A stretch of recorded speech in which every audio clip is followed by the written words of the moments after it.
On the behalf of President, Pakistan Society of Haematology, Major General Parvez Ahmed Hilali Imtiaz Military, I welcome all of you to this 5th webinar organized by PSH. Today we'll be discussing challenges and recent advances of non-Hodgkin lymphomas. We have invited speakers from Pakistan as well as from US.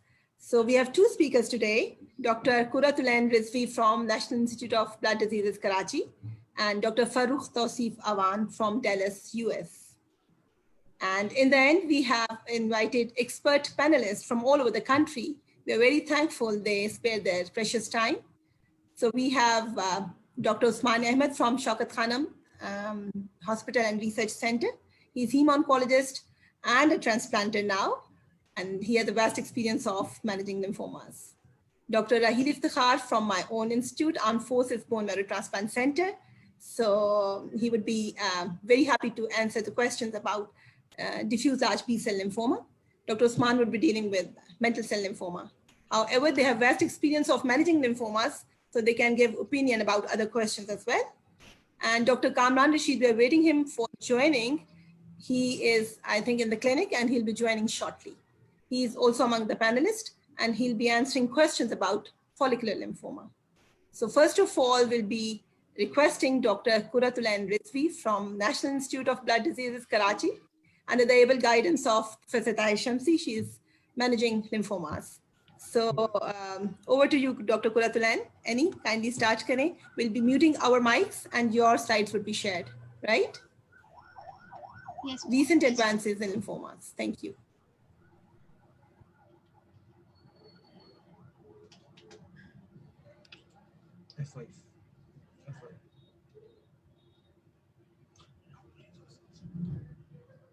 Shall I start?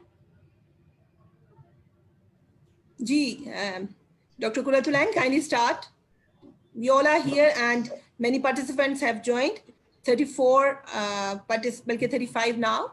So we are expecting more in the due course of time. Thank you very much. Over to Dr. Qurat Rizvi. She is a clinical hematologist, FCPS in clinical hematology, and heading lymphoma and myeloma program in National Institute of Blood Diseases, Karachi. Over to Annie. Thank you. Assalamu alaikum and a very good evening to everyone. Thank you so much, Dr. Mehreen, for having me here. And I'll be starting with my today's presentation. The topic of my presentation is about the non-Hodgkin lymphomas, the current practices and challenges in lymphoma patients in Pakistan. First of all, there is no conflict of interest for this presentation. This is the organization of my presentation. I'll be discussing all these topics one by one. A very brief overview of the non-Hodgkin lymphomas. As we all know, it's a heterogeneous group of malignancies that is derived from the lymphoid system, and it accounts for roughly 4% of cancers worldwide. Globally, it is the 6th most common malignancy. It is the 11th most common cancer that is occurring in males, and it is the 8th most common cancer in females. In Pakistan, the NHL comprises of approximately 4.7%, and this reference is taken from a study that was published in March 2019. This is the diagrammatic representation, and as we all can see that the major chunk comprises of diffuse large B-cell lymphomas, followed by the marginal zone lymphomas, follicular lymphomas, mantle cell, hairy cell leukemias, and the T-cell lymphomas. Basically, the major portion of our population is diffuse large B-cell lymphomas. Now coming to the diagnostic evaluation, if a patient is coming to us in the OPD with a suspected diagnosis of lymphomas, the first and foremost important thing is to have a very meticulous history and physical examination of the patient. After a detailed history and physical examination, we proceed towards the diagnostic evaluation. The first thing that we usually proceed with is the excisional lymph node biopsy that is strongly recommended to have a diagnosis. This is followed by a complete blood chemistry, complete blood profile, biochemistry panel, LDH, hepatitis B, C, and HIV screening programs. Staging PET-CT is recommended for all the patients. Currently, a staging bone marrow biopsy remains the standard of care. However, emerging evidences suggest that PET may be very valuable in assessing the bone marrow involvement in DLBCL, though it may miss low-level or discordant disease. Now, what is there in our routine clinical practice is that if a patient with suspected lymphoma coming to us, we get excisional lymph node biopsy done, followed by a PET CT staging. If we found it to be positive for skeletal involvement, we usually do not proceed with the bone marrow biopsy. But if our PET study is negative for the skeletal involvement, then we look for a bone marrow biopsy procedure so that anything is not to be missed in this regard. Coming to the staging, there are different staging models that exist for different type of lymphomas. In our classification and IPI International Prognostic Index, it should be calculated for all patients. CNS IPI should be calculated for patients with diffuse large B-cell lymphomas. Where feasible, all cases of DLBCL, they should be tested for MEC rearrangement by FISH. And if it is detected, then it has to be further tested for BCL2 and BCL6 rearrangement in order to establish the status of double hit or triple hit lymphomas. This is the IPI scoring system. It has 5 points. As we all know, it comprises of the age more than 60 years, stage 3 or 4 disease, elevated serum LDH, ECOG performance status of 2 or more than 2, and more than 1 extranodal site involvement. It has 4 risk categorizations: low risk, low intermediate risk, high intermediate risk, and high risk disease, with the 5-year survival rates of 73%, 51%, 43%, and 26% respectively. This is the CNS IPI scoring system. It has 5 points similar to that of IPI, with an additional point that involves the kidney or adrenal gland involvement. Now, there are additional indications for CNS prophylaxis that is independent of this scoring system. If we have HIV lymphomas, testicular lymphomas, high-grade B-cell lymphomas with translocation of MEC BCL2 or BCL6, primary cutaneous lymphomas or stage 1E DLBCL of the breast, then they came into the additional, they are basically the direct involvement of the CNS score. A very brief account on the management of these patients.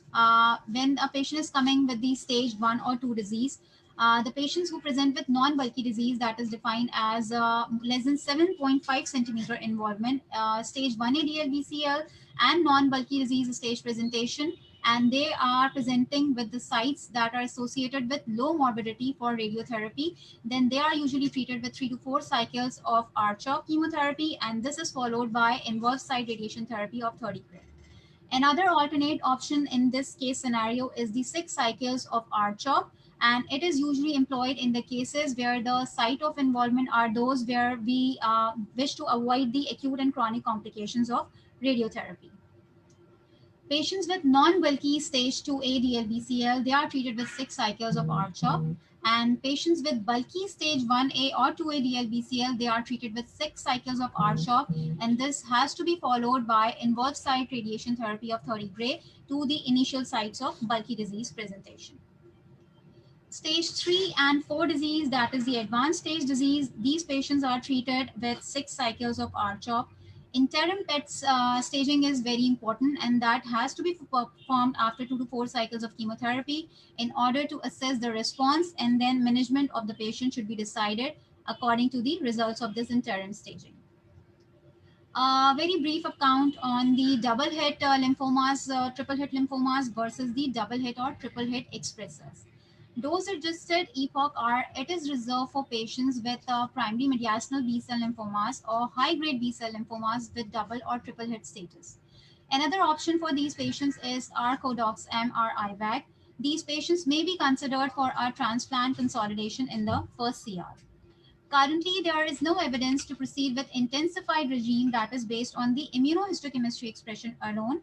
That is the double or triple expressors. The one who are presenting with MEC or BCL2, BCL6 rearrangement on the immunohistochemistry, they are labeled as double or triple expressors, and we do not label them as double or triple hit lymphomas. And currently, R-CHOP remains the standard of care for these patients. Coming to the CNS prophylaxis, it should be instituted to all patients with high score. In the past, intrathecal methotrexate was given, but current data reveal lack of its efficacy. Now, there are two kinds of regime that we usually take into account. There is the employment of the intercalated high-dose MTX, or there is the end of treatment high-dose MTX. Both of the regimes can be undertaken, and we mostly practice in our institution the intercalated high-dose MTX that we give with alternating cycles of chemotherapy for the patients with high-risk CNS Ipi scoring system. A very brief overview of mantle cell lymphomas. Coming to the history and examination, the points are mostly same as I have already discussed for diffuse large B-cell lymphomas. The additional testing in case of mantle cell lymphomas is the FISH for translocation 1114, and the rest of the investigations are more or less similar. Organ assessment has to be done before commencement of the chemotherapy protocols. The staging systems for mantle cell lymphomas, there are two staging systems, the simple MIPI and the complex MIPI. The parameters for simple MIPI are the age, ECOG performance status, LDH, and the presenting TLC count. Whereas the complex MIPI also incorporates the Chi-67 index, and the cutoff for these patients is less than 30 or more than 30%. Now, coming to the management of the patients with mantle cell lymphoma, the first and foremost thing that we need to decide at presentation is whether our patient is a candidate for autologous stem cell transplant or not. If a patient is a candidate for transplant, then high-dose cytarabine containing regimes plus rituximab is the combination chemotherapy that we usually offer. Now, there are different combination regimes. We give our MEXI-CHOP that alternate with our HITAC, or there are combinations that employ our CHOP alternating with cycles of RD-HEP, or we simply can give RD-HEP as well. That depends upon the clinical status of the patient, the practices of institution, the familiarity of the regime with all these available combinations.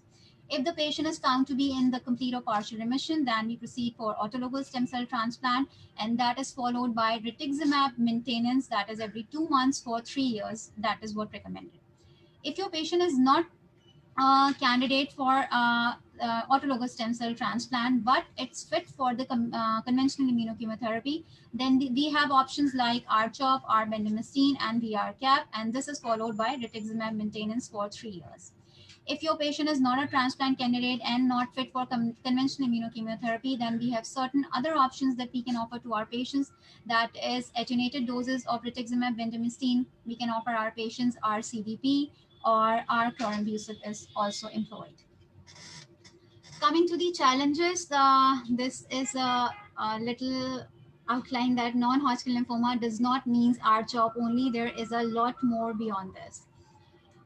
First thing that I have felt during these years of my practice is that appropriate mode of biopsy should be undertaken. We came across in our clinical practice that patients are coming with the fine needle aspiration cytology reports.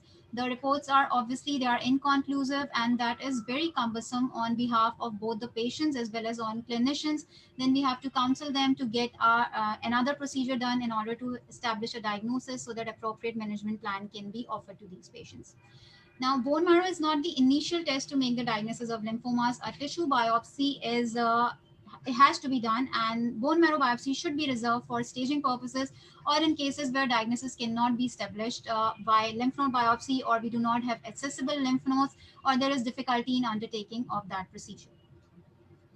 A comprehensive panel of immunohistochemistry is required to complete diagnosis. Determining the cell of origin is important in context of DLBCL, germinal center versus activated B-cell phenotype. This is important in context of the prognosis of patients' outcomes, and is important when we counsel the patients regarding the behavior of their disease. Chromosomal rearrangement of MEG, BCL2, and BCL6 should be performed contextually. There are certain issues. We do not have this chromosomal rearrangement routinely available at our setups, and this should be available so that we can have a very clear status of patient at the baseline. If our patient falls into the double hit or triple hit status, then we can offer them management contextually. I'll be discussing a case of mine towards end of presentation in this regard. Proper staging workup should be done at baseline with clear documentation, and further management plan should be decided accordingly. Calculation of CNS IPI and institution of CNS prophylaxis should be a routine practice in context of diffuse large B-cell lymphomas. This is important. This is something that usually not everywhere, but this is something that is missed from our clinical practices in some of the institutions, not everyone.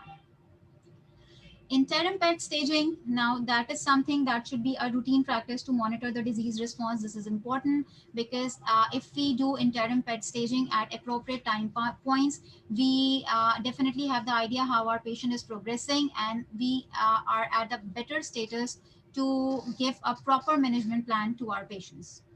Another important aspect in the management of low-grade non-Hodgkin lymphomas is when to treat the patient. Like in follicular lymphomas, every patient that presents to us with a diagnosis of follicular lymphoma is not a candidate for immediate chemotherapy. There is a GELF criteria. If the patient is falling into the criteria, we have to start management then and there. And if the patient is not a candidate for treatment at that time point, then a wait and watch policy should be employed.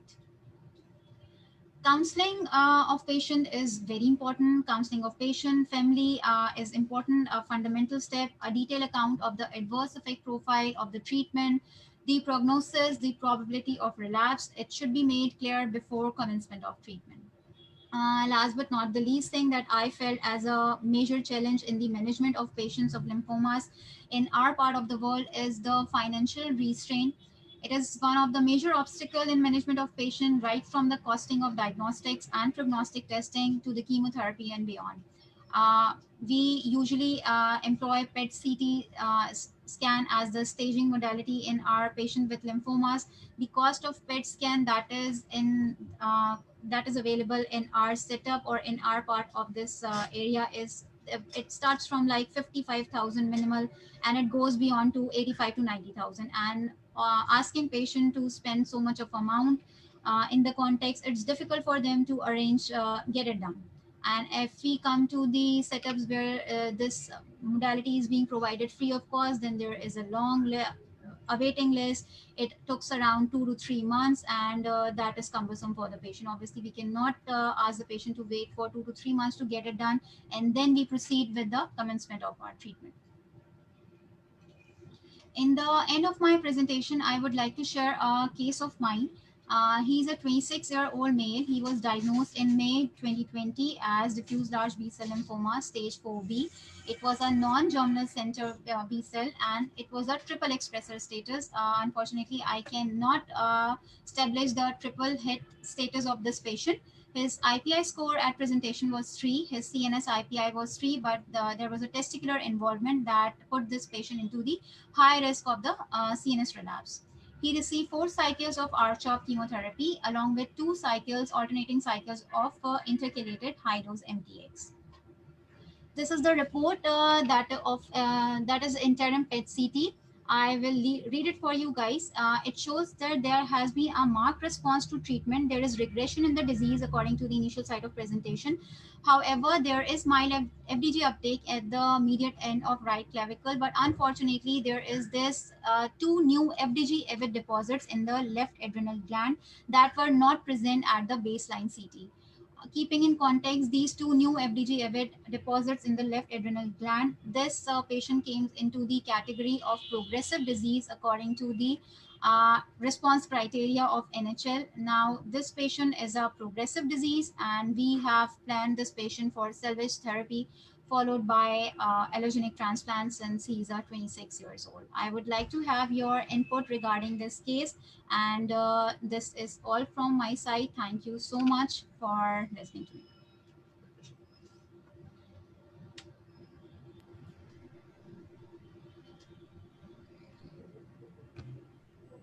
Thank you very much, Dr. Qurat, for such a comprehensive presentation. So we were planning many questions, and most of those questions have been answered by you in your presentation. So first of all, I'll request the panelists to discuss your case. Any input from Dr. Raheel Iftikhar about the case Dr. Qurat has presented? Because we are still waiting for Dr. Farrukh. Thank you very much for such a wonderful presentation. So I think regarding the few things regarding diffuse large B-cell lymphoma, especially in the context of this case, if we focus that. Regarding interim PET, actually the role of interim PET is still in evolution for diffuse large B-cell lymphoma. It is in contrast to patients with Hodgkin lymphoma. Like in patients with Hodgkin lymphoma, interim PET and PET-adopted therapy is a standard of care. But for diffuse large B-cell lymphoma, they divide it into limited and advanced. For limited, we know that we have gotten evidence from FLY trial and recent data from Persky et al., which actually documented that for limited stage, interim PET is useful because it helps in reduction of number of R-CHOP cycles from 6 to 4. But for advanced stage, the most of the data actually comes from PETL trial, which was a German multicentric randomized trial, which actually documented that with interim PET, actually it predicted progression-free survival and overall survival. But disease modification and intensification was not helpful for those cases. Second is also the timing of the interim PET in case of aggressive multi-system systemic diffuse large B-cell lymphoma. Because most of the data now say that the interim PET should be done after 4 cycles of R-CHOP because of initial false positive results. And as in the case as presented by Dr. Qurat, as there were new lesions, so I would like to have a biopsy of these lesions to confirm the relapse and then move forward. And the way forward would be definitely to have a salvage, but salvage followed by autologous transplant rather than allogenic in this case. We have done this interim PET staging after completing 4 cycles of R-CHOP chemotherapy. Can you hear me? Hello? Yes. Yes, your voice is audible, right? Okay. Thank you so much, Annie. Carry on. We were discussing about the biopsy. I have certainly looked into this matter that I also want this lesion, new adrenal lesion, to be biopsied. We have a discussion with interventional radiologists, but the site of the lesion, it is little difficult to get it accessible. So keeping in context the opinion of interventional radiologists, we have decided to take this as a progressive disease and to proceed with salvage chemotherapy, because we definitely, according to the NCCN 2020 guidelines as well as the ESMO guidelines, they have documented that if you found any progressive lesion on interim PET staging, that has to be confirmed by a biopsy. But unfortunately, the presenting lesion is a very difficult one to get it biopsied. Therefore, keeping in context the age of the patient, the clinical scenario, we have decided to take it as a progressive disease and to proceed with salvage. Thank you so much, Dr. Qurat, for such a comprehensive presentation and presenting a very interesting case in the end. Thank you so much, Dr. Raheel. So, ladies and gentlemen, we'll move to our next talk. We are very happy and we are honored that Dr. Farrukh Touseef Awan has joined us from Dallas, US. Dr. Farrukh, you can hear me? Can you hear me, Doctor? Yes, I can. Thank you so much, Mehreen. Thank you so much. Let me introduce you. So Dr. Farrukh Touseef Awan is heme-oncologist based in US, Dallas. He is a graduate of Khan Medical University, and he has a vast experience of managing lymphoproliferative disorder. Currently, he is associate professor in the Department of Internal Medicine at UT Southwestern Medical Center. And he has large number of publications in his account. We are honored that he has joined us for presenting recent advances in non-Hodgkin lymphoma management. So over to Dr. Farrukh. Thank you so much, Farrukh, for taking time out early in the morning from Dallas. Thank you.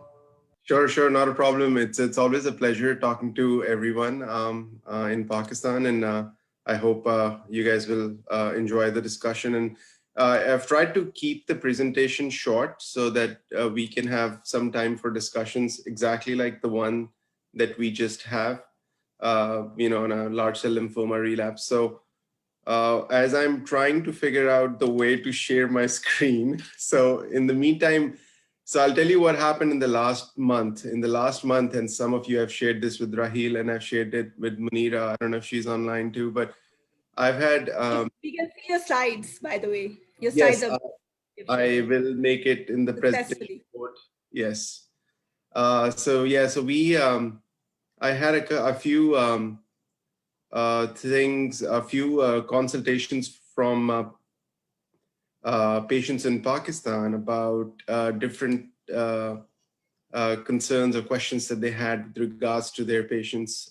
So obviously I don't know the patient, and I don't have access to all the records. The patient is not in front of me. So it's very challenging to really have a comprehensive discussion about what you would do next. So exactly like this question, you have a PET scan which shows a small amount of disease that's still left in the pelvis or the retroperitoneal area. So what do? Do you biopsy? Do you go give more chemotherapy? So I've literally had 3 cases in the last 1 month. 2 of them were from Karachi and 1 was from another center. And they all had the same question: what do you do in the relapse setting, especially in patients who have chemo-refractory disease? So I figured, why don't we just talk about it, and how are things happening in the US, and what are we doing in the US, and kind of share my practice or my daily experiences with you guys. So that's what I thought might be useful. I understand that some of these drugs may not be available in Pakistan right now, but hopefully some of them are available, and some of them will be available very soon in the future. So intentionally, I've kept the part that is still probably a little bit further away from being available in Pakistan, like the CAR-T. Maybe it might take a few more years before CAR-T makes it to Pakistan, but a lot of the other drugs are probably going to be available very soon, if not already available in Pakistan. I know of a patient in Pakistan, at least 2 people for sure, who are getting polatuzumab from personal experience, and I'm sure you guys all have multiple patients. So hopefully you guys will enjoy this discussion and enjoy this talk. Feel free to put your questions in the chat box, and I will address them either during the discussion or at the end. So with that, I will start. So I'm basically a lymphoma doctor in Dallas and take care of patients with various lymphoid malignancies. And I also do the cellular therapies, the transplants for those patients. And my research interest is also in the lymphoid malignancy space, both in the clinical trial side and on the basic science side. So these are my disclosures. So I will obviously talk about a few things that may not be approved for use in Pakistan right now, but hopefully in the very near future, they will be available and approved for use.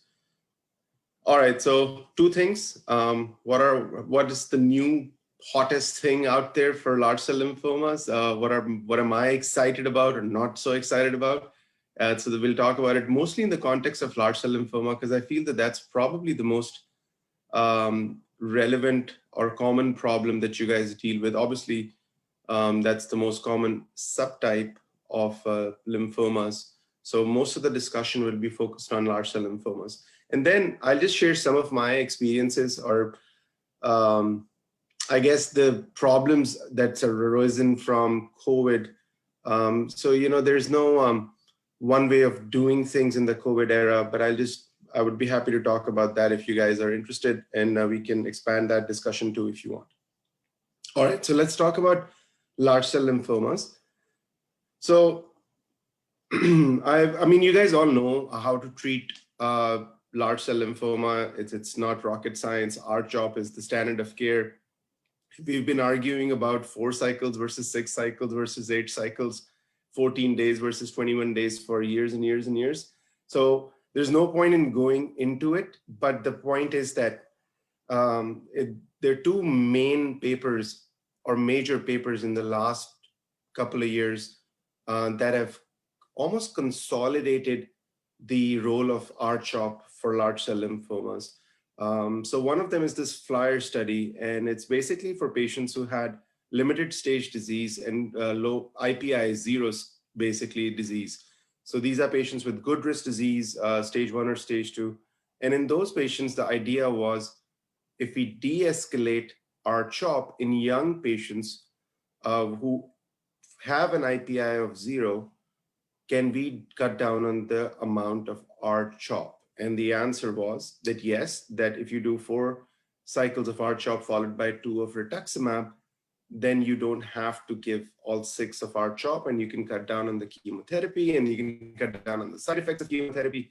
So the FLIER study was helpful, and this is something that we are using in our daily practice in the right patient who fits the criteria. So not in everyone, but in patients who fit the criteria. Obviously, there are exceptions, especially if you have a bulky patient. What do you do with those? So, there's always those exceptions, but in the perfect patient, cutting down on the dose of R-CHOP is not unreasonable. So that was the one big study that I wanted to discuss very briefly.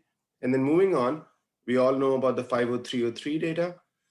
So in my training, almost 15 years ago now, we grew up in a center that was a big believer in EPOC. So all of our patients used to get EPOC. And if you had asked me 10 years ago, what was the standard of care for aggressive diffuse large B-cell lymphoma with a high IPI, I would have said EPOC.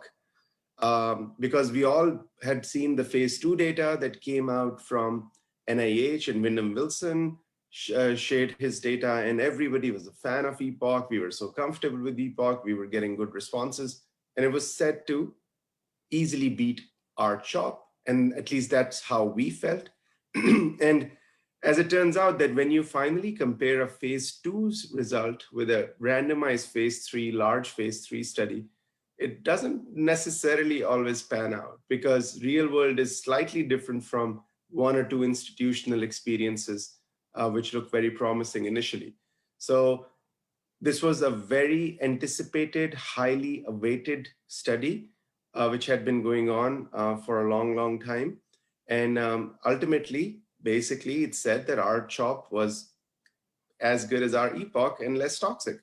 So, and this is for all patients from stage 2 onwards, diffuse large B-cell lymphoma.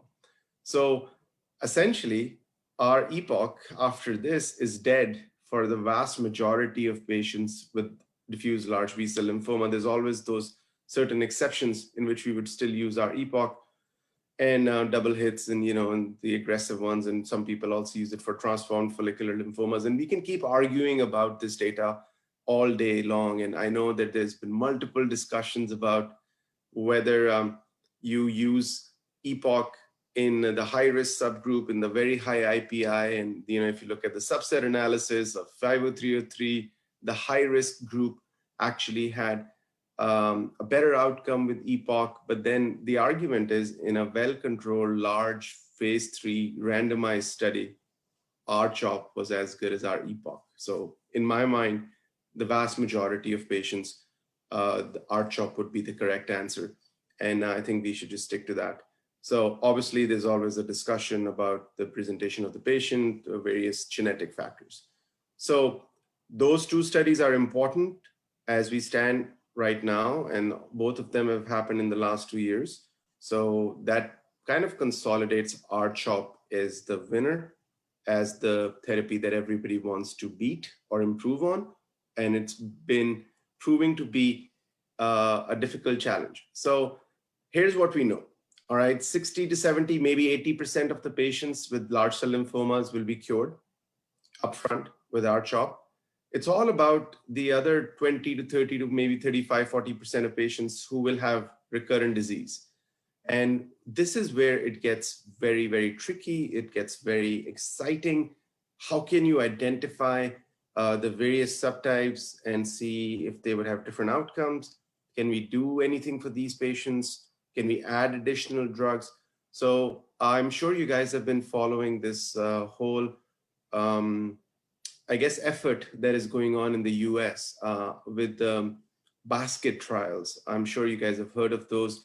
But basically, the BEAT AML study is a big effort. So what is happening in the BEAT AML study is that you have a patient with AML who comes in, they get molecular typing, and based on the molecular typing, fine, you can use 7+3, but then what do you add to 7+3? And if you have, let's say, an MLL mutation or a FLT3 mutation or an IDH mutation, you basically add those agents to that specific group. So it's basically one big, large study with multiple heads. So that's why it's called a basket trial or a bucket trial or whatever you want to call it. So it has basically like a hydra. It has different arms, and every arm is a separate trial within this big mega trial structure. So that's happening in a lot of different diseases. A lot of solid tumors are going through the same effort. For the heme side, we are doing that in AML, and we're also doing that for, we're trying to do that for lymphomas too. So I'll tell you what we've been doing for the last 6 months with regards to non-Hodgkin lymphoma, specifically diffuse large B-cell lymphoma. So this is just a summary of everything that has been done in that space. So, all right, so you have the Goya trial in which they use obinutuzumab or Gazyva, added that to and compared that to R-CHOP. And as we all know the results, that was a negative trial. So basically, obinutuzumab CHOP was not better than rituximab CHOP. So rituximab CHOP was still the first line. I've already talked to you about the 50303 data. The Phoenix study was the ibrutinib study, which was a very difficult study. There was a lot of issues with it. And then there was some toxicity signal, especially in the older patients. So these were for patients who had ABC type lymphomas or non-GC type lymphoma by the Hans algorithm. And I'm sure the Hans algorithm is easily available everywhere in the world pretty much, because you can do it on IHC. The lenalidomide trial was another effort to try to add len to R-CHOP, and as it turns out that was also a negative trial. Velcade or bortezomib addition to R-CHOP was also a negative study. And look at the sizes of these trials. These are huge, massive efforts, 1,000 patients, 1,400 patients, 800 patients, 500 patients. All of these are big, massive efforts. And for one reason or the other, they have one criticism or the other, timing or lead-in. Did they allow first cycle R-CHOP? Are you selecting only specific patients? There were so many problems with all of these trials. And the point is not to go into each one of them one by one, but the point I wanted to make was that a lot of the things that we do in lymphomas or in other cancers are basically based on phase 2 data. Our epoch, the way I was using it 10 years ago, was based on the Wyndham-Wilson our epoch data. Rice, ibrutinib, lenalidomide, Velcade, all of these things, when you look at their phase 2 data, single institution, typically 1 or 2 institutions, smaller studies, 50 patients, 40 patients, it looks so promising that you basically believe in this fact that they will be the next best thing. And so the point is that don't let phase 2 data dictate your practice. So a lot of phase 2 results look awesome, but they don't always pan out. So my recommendation or suggestion to everyone is wait for the large phase 3 studies, and hopefully they will answer our questions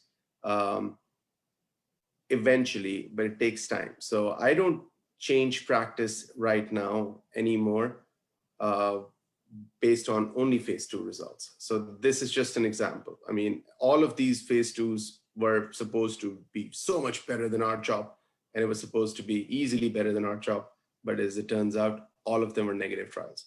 All right, so what have we been doing in the last 6 months? So you guys all know about this. So this is how, or this is where the field is going. So right now, these are the 2 big papers that are out there, Lou Stout's work from NIH and also Margaret Shipp's paper.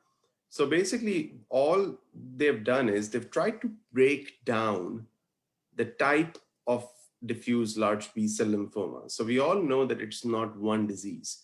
And until now, one of the easiest or the biggest ways to characterize large cell lymphomas was to use the Hans algorithm and to look at the cell of origin and say if it was germinal center or non-germinal center or activated B-cell type. So that was a very easy, cheap, accessible way of somewhat figuring out what type of an animal you're dealing with. And obviously people looked at that at length, and then they tried to look at prognosis and outcomes. But then we've taken it one step further, and we now know that there are 2 ways to classify these lymphomas. One way is to do it by this BN2 N1 MCD criteria, which is one way of doing that. It's based on taking the tumor sample and doing next generation sequencing and then looking at certain genes that are mutated and then putting them in a box. So you can either do it by the BN2 or the BNM classification, which categorizes them into different cohorts or different groups, or you can go by the cluster method, which is by Dr. Ships's work. So what they've done is they've basically made different clusters. And if you look at the different clusters, and if you look at the BNM classification, they actually have a lot of overlap. So you can actually say cluster 4 is the one that they described in Lou Stoutz's paper as the ST2 group. Cluster 3 was the EZB group. And the point of all of this is that this is a very tricky, cumbersome, not easy to do thing. But if you have the resources and the ability to do whole exome sequencing or next-gen sequencing at your center, you can actually figure these out and then put the patient in the right cluster. You don't even have to do a whole exome sequencing. You can do targeted sequencing of maybe your 30 or 40 genes, and that will allow you to put those patients in the right cluster. So this is where we've actually been working on this for the last 6 months, trying to come up with a way to use this molecular information and genetic information and kind of do the same thing that we did for AML, and then make a bucket, and then have a bucket trial, which will have 5 arms, and the patients will go into each arm individually based on the genetic mutation or the driver mutation that you identify. So, you know, for these lower risk cluster 4s, PI3 kinase inhibitors is a perfectly reasonable option.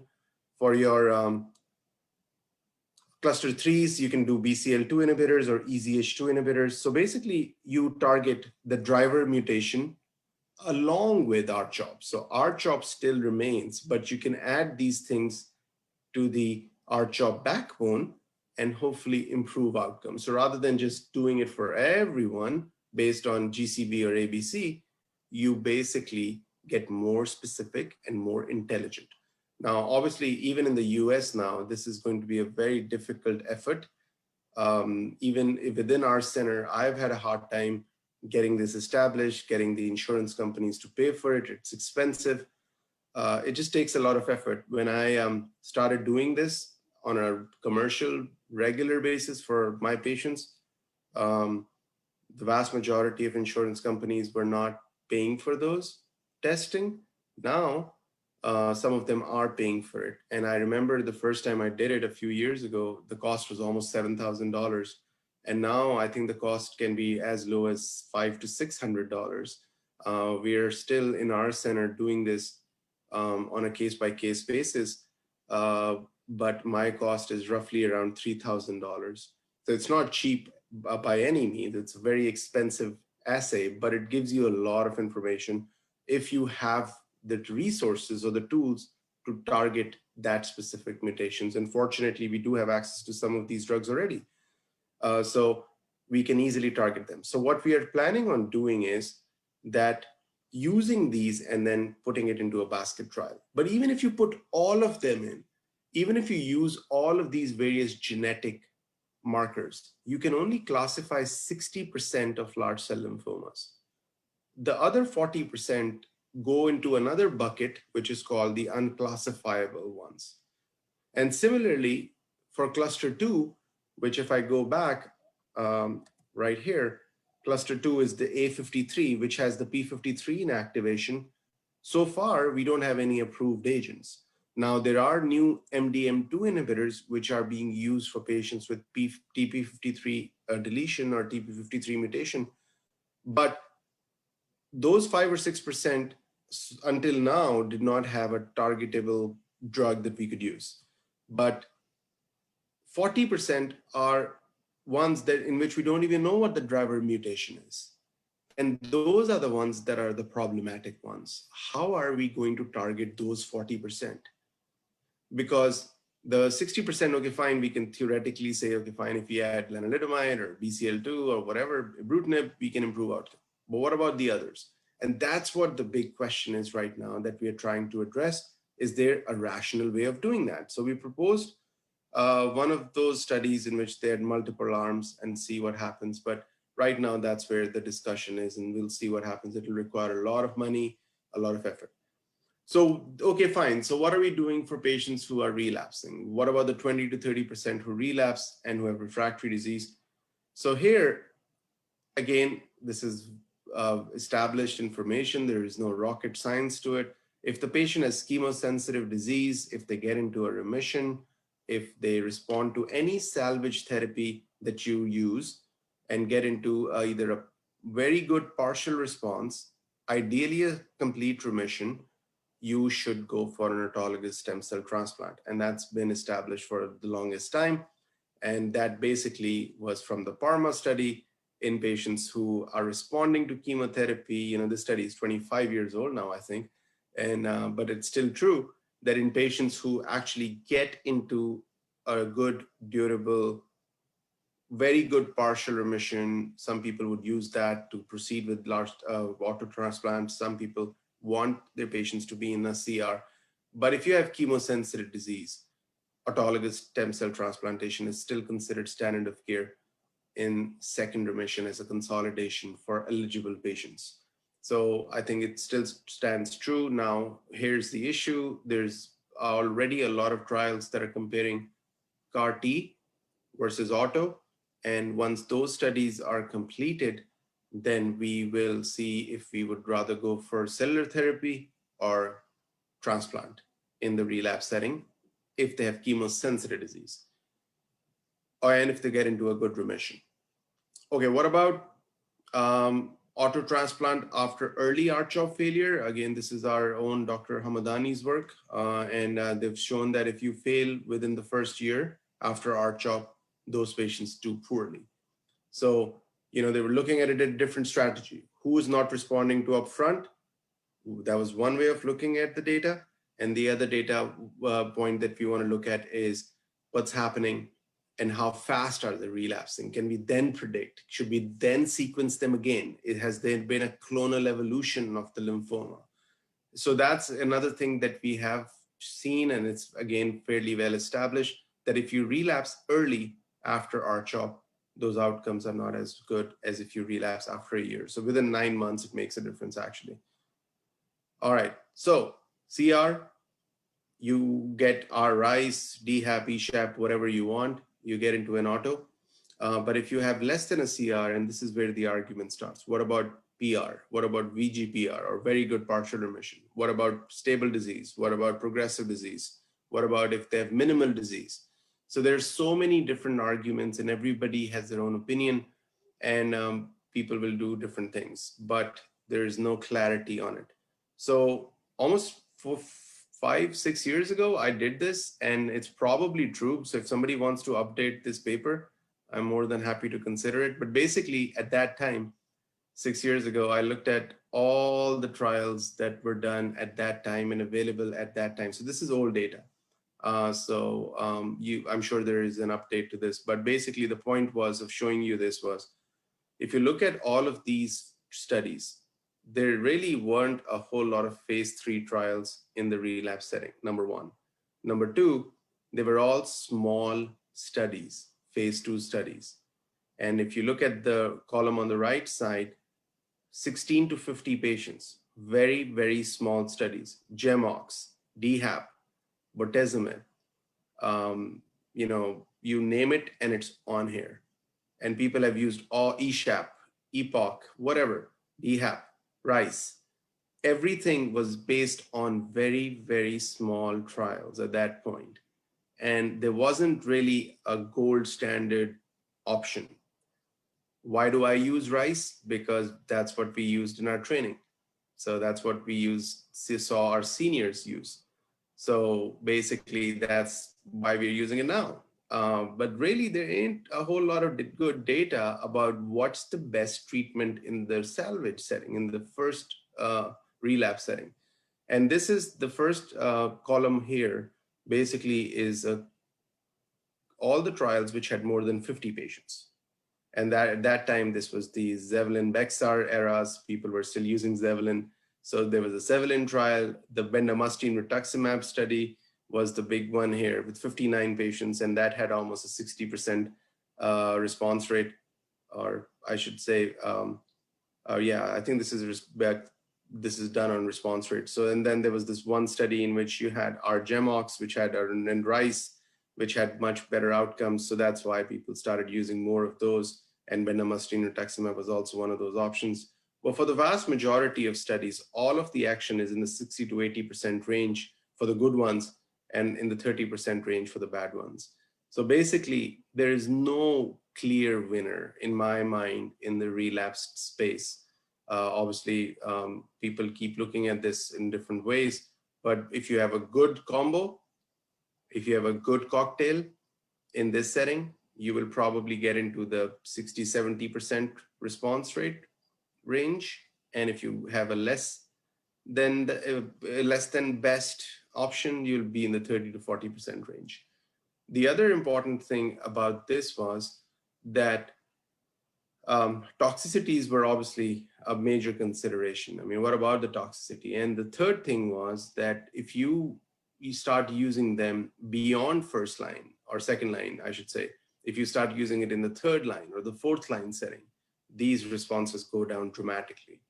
And we also noticed a very interesting fact that the vast majority of these trials had a median progression-free survival of 6 to 8 months. Some of them were close to a year, some of them less, some of them more. But the point was, all of them were dismal. They were all essentially non-curative, and they were being used at that time as a bridge either to auto or to allo, which is true even now, but we have the CAR-T as an option for a lot of our patients, so that also makes it more interesting. So anyway, what do we do now? So this was one of the first things that I will talk about. This is polatuzumab. I know for a fact that polatuzumab is available in Pakistan. So bendamustine with rituximab can be combined with polatuzumab, which is a CD19 targeting antibody drug conjugate. So basically it delivers the toxin straight to the B cells, and essentially kind of like brentuximab, it's essentially the same backbone, and it's been very promising. So this was the study that compared benda-pola-rituxan to benda-rituximab, and it showed that the pola arm was significantly better than the BR arm. And if you look at the BR, this was basically the historic control that we were using for a lot of our patients in the relapse setting. A lot of patients are still getting bendamustine in the relapse setting, but it's pretty dismal. Your median progression-free survival is around 3 months or so with BR. So pretty dismal option unless you have a plan for salvage therapy in this setting. So even with the cocktail, even with the 3 drugs in the relapse setting, your median progression-free survival is only around 6 to 7 months. Response rate is around 40%. And if you want to take those patients to an auto transplant, it's 17%, roughly 20% will get into a complete remission. So not that exciting, but definitely a reasonable option in some patients. What about using pola-rituximab or pola alone? The single agent data with polatuzumab is not very exciting. Should we use it? Should we not? But just to give you an idea, the overall response rate with single agent polatuzumab was only 13%, and the CR was 0%. And if you combine pola-rituximab, you start getting slightly higher CRs and response rates. So what is the problem in my patients, in my experience? So every time I've combined bendamustine with rituximab and polatuzumab, my problem has been collecting or harvesting those patients for even CAR-T. For CAR-T cells, the harvesting is not that hard. You just basically freeze them for 3 blood volumes, and you can get peripheral blood leukocytes, and basically they will manufacture the cells from that. So it's a pretty straightforward process, takes around 6 hours and you're done. But the point is that even with that approach, I've had a couple of patients in which I could not get enough leukocytes because they were persistently pancytopenic after bendamustine. And obviously with bendamustine, especially if they've had R-CHOP or R-EPOCH in the frontline setting, it gets harder to mobilize those patients for auto transplant. So benda is a little tricky. in that setting. It's not impossible to use it. I mean, obviously, some young patients will have absolutely no problems with it. So it's a perfectly reasonable option in those patients. But I have seen, especially in the older patients, some issues with the use of the triplet. The other problem that I have with this is that I have, again, this is anecdotal. This is my experience that I'm sharing. When I use bendamustine, we tend to get more cytopenias and delayed cytopenias, especially after CAR-T, because we get fludarabine and cyclophosphamide as a prep for CAR-T. And if they've had bendamustine a few weeks before the fludarabine, then they get persistently cytopenic, and then they get infection issues and so on and so forth. So it's a little bit of a hassle. I'm just looking at the time just to make sure that I'm on time. So if I'm running over, Mehreen, please feel free to interrupt. Carry on, Dr. Farrukh. Carry on. We have time because this time we were just keeping 2 talks, and we are eager to listen to you more. Thank you very much.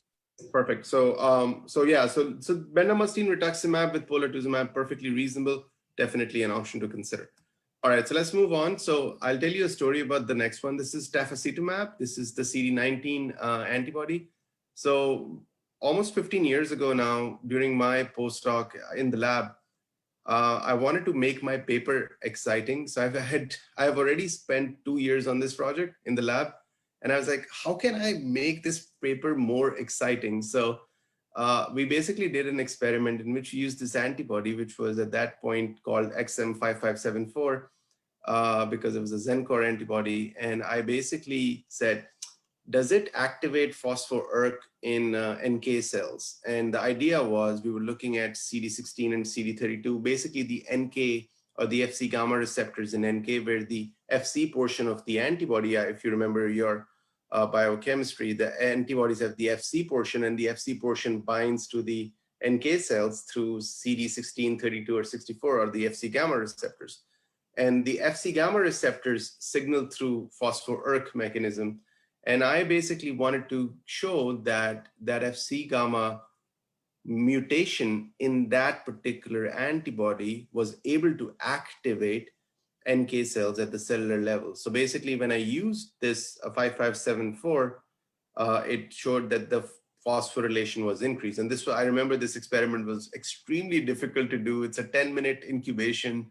So it was very hard to do it in the lab. It took me months to figure this out. And I only did it like 3 or 4 times because it was so difficult, and getting the perfect Western blot figures was so hard for me. And then I used this ERK inhibitor, and when I used the ERK inhibitor, the phosphorylation went down. So then we basically said, what else? And again, remember, this is almost 12 years ago, 15 years ago. So then I said, okay, fine, what at that time was available that was activating NK cells? So basically, I was trying to come up with an angle which would make my work clinically relevant. And this is figure 6 or 7 in the paper. And basically, what I did was I treated the NK cells with lenalidomide, and that basically excited the NK cells. And when I added the antibody, they were much, much, much, much better in mediating ADCC. So basically killing the target cancer cell. Now, this was in the context of CLL cells because we had circulating tumor cells. But because of all the work, it was published in Blood a long time ago. 10 years down the road, that same drug, which I spent years on, is now approved. And the drug is called tafasitamab. And obviously it went from one company to another, which is what happens with these studies. But the TAFA trial was just published. I was part of the phase 1 for CLL and also for the L-MIND study, but not quite involved in its development right now, but very exciting because I'm personally vested in this. I've spent a lot of time on this drug. But it's a promising option. It's a CD19 antibody. So as we all know, when you target CD19, you don't kill the cells. Or at least this antibody was not killing the cells in the CLL cohort. What it was doing was anchoring to the CD19, not getting internalized, staying there, and then activating the NK cells. So it was kind of like acting like a bispecific antibody. So very exciting drug. And that's why it was developed and combined with lenalidomide based on this one figure. And basically, this shows you that if you do the science in the lab, it doesn't get wasted, and somebody will use it at some point in time in your life. So anyway, so very rewarding for me personally. But basically what this study showed was that in some patients, it had a promising response rate, and the overall responses and the CR rates were very promising. Again, these are all patients who are transplant ineligible. And obviously, if you have a patient who actually makes it to second or third line without having catastrophic issues, though they probably have a different disease biology. So you have to keep that in mind. This is why I was saying over and over again, don't change your practice based on phase 2 data alone. Wait for the phase 3s to come out. So there's a lot of phase 3s happening with this compound, similar to polatuzumab, which are addressing different questions. But basically, in the phase 2 studies, it had a promising response rate. A fair number of patients got into a CR. A lot of those patients got 20 to 25 milligrams of lenalidomide. My personal experience has been that if I wait for third line or second line therapy, especially in the older patients, sometimes using 20 or 25 milligrams of lenalidomide, 21 days on, 7 days off, schedule, it gets a little challenging with cytopenias. So anyway, transplant ineligible patients can potentially have this. Even transplant eligible patients can get this as a bridge to transplant. Same issues with bendamustine as you have with lenalidomide. Stem cell harvesting can be a challenge. You know, CAR T harvesting can occasionally be a challenge because of cytopenias, but it's not super bad. Fairly easy. Infusion reactions are not an issue. The drug is pretty easy to use. So a nice option if you want to try something other than a CD20 antibody. So CD19 is available, CD79B is available. This is also a little tricky because all of your CAR T are CD19 directed. So if you use TAFA before CAR T, is CAR T going to work? And there is some preliminary data that if you use TAFA, CAR T will still work in some patients. Now, if you use CAR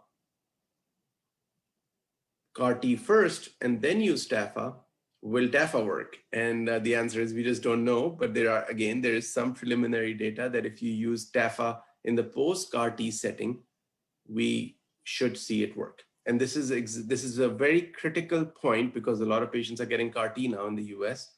And the next hottest thing in the field is BiTEs. I'm not going to go into that today, but these are bispecific antibodies. And a lot of the new BiTEs are either CD19 targeting or CD20 targeting. So the argument is, hey, if I do the BiTEs first, will that impact CAR T? Or if I do CAR T first, will it impact BiTE? And that's something that we need to wait and see if we can have an answer to that in the near future.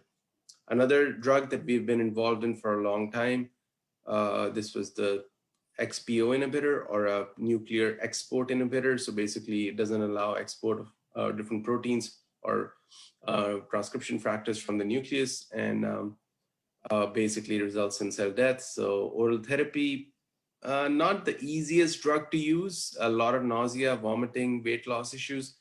Monotherapy is very unimpressive. Less than 2 months PFS, so really not that effective, but it's approved. It's approved for patients who have relapsed large cell lymphoma. I have a trial now combining selinexor with different drugs. Can this be used as a bridge in some patients to CAR T? Sure. And that's exactly how we are using it. Again, the once a week dosing of selinexor is okay. And it's relatively easy to handle, but twice a week or a higher dose of selinexor, the nausea is the worst nausea that you will see. So you better be ready for it. So it has to be managed very aggressively. This is the CAR T experience. Obviously, this is what everybody keeps talking about. People want to get CAR T, and this is the more of the real world kind of an update that was published recently by the CAR T consortium. And in all honesty, it's promising for some patients, but it's not the magic bullet that everybody was saying that it would be. You know, we do get into a 40-ish% CRs and maybe a 60 to 70% overall response rate. But the key with CAR T is if the patient gets into a CR or a very good response by day 30, so we get a PET scan after 30 days. If you have a day 30 PET negative, those are the patients who will do well. And some of those patients will be cured. If you don't get into a metabolic CR at day 30, then it's not going to work. And this is exactly what you see, all the early recurrences, all the early relapses. But once you get into a disease stability, then those patients, some of them will be cured and the curve is flattening. And this is why it is so exciting, because of those 20 or 30 patients, 30% of patients in which you'll have relapse disease, transplant is not an option. Axicell or Tisacell, or basically we have Yescarta and Kymriah. Those are two approved options. Lysacell is the third one that is very close to being approved. And hopefully in the next couple of months, we will have 3 different options. The advantage with, okay, so which one would you use? Axicell versus Tisacell versus Lysacell? And there's really no good answer. So one of them might have a different toxicity profile, much easier to tolerate than Axicell, which is more toxic. So, but anyway, Axicell is the one that is used the most. That's Yescarta, that's by Kite. The Tisacell is the Novartis CAR-T, and then Juno has the Lysacell. Lysacell is actually being used as an outpatient. So we basically give the cells as an outpatient. Patients come in daily, and if they have any cytokine release or those kind of things, we can manage that all as an outpatient. Sometimes we admit the patients to the hospital. For pretty much every one of Yescarta patients, the vast majority of patients are getting admitted. Kymriah is 50-50. Some patients do it outpatient, some people do it as an inpatient. But bottom line, very promising, but it's not like a home run. It's not fixed anything. So we're still constantly working on it. Non-relapse mortality or procedure-related mortality is higher than transplant. It's around 4 to 5%. So it's not completely without toxicity. Toxicities can be substantial and sometimes lethal. In most of our centers, experienced centers with auto transplants, the mortality is less than 1%. But for this, it's around 4-ish% for most centers. So CAR-T is impressive, but there's still a lot of work to be done. What I'm excited about is the NK CARs, is the off-the-shelf CARs. So we have basically multiple options in which basically we have these pre-made CARs towards a specific antigen or non-specific antigens. And that's what's exciting. Now we'll see how that pans out, but that's where the field is going. So right now, CAR-T costs around $800,000 to $1 million, at least in the US. If you use commercial insurance, so it's an extremely expensive process. People have estimated that the cost to the healthcare system from all the IVIGs, the continuity of care, the antibiotic prophylaxis, the growth factors, the admission, tocilizumab, whatever, the cost to the system is close to $2 million. So it's an extremely expensive option, and that's why it'll be so nice to have pre-made cells over the counter. You can get it for $20,000. So a significant log reduction in the cost. So that's what we are excited about, and that's what we're trying to do moving forward. All right, so let's keep moving. So this is again the old European data and our own Dr. Hamadani's data from CIBMTR, and this basically shows us or tells us, don't forget about an allotransplant. An allotransplant is a perfectly reasonable option in the right patient for large cell lymphoma. And you can have sustained remissions and potentially cures in a lot of those patients. 30 to 40% of those patients can still be cured. And this is regardless of the disease status and the donor status. So this particular CIBMTR data was primarily for haplo and sibling and unrelated donors. So basically, there's really no difference in the haplo or the matched arms. So allotransplant still has a role, and a very important role, in the management of relapsed large cell lymphoma, and I don't think we should forget about it.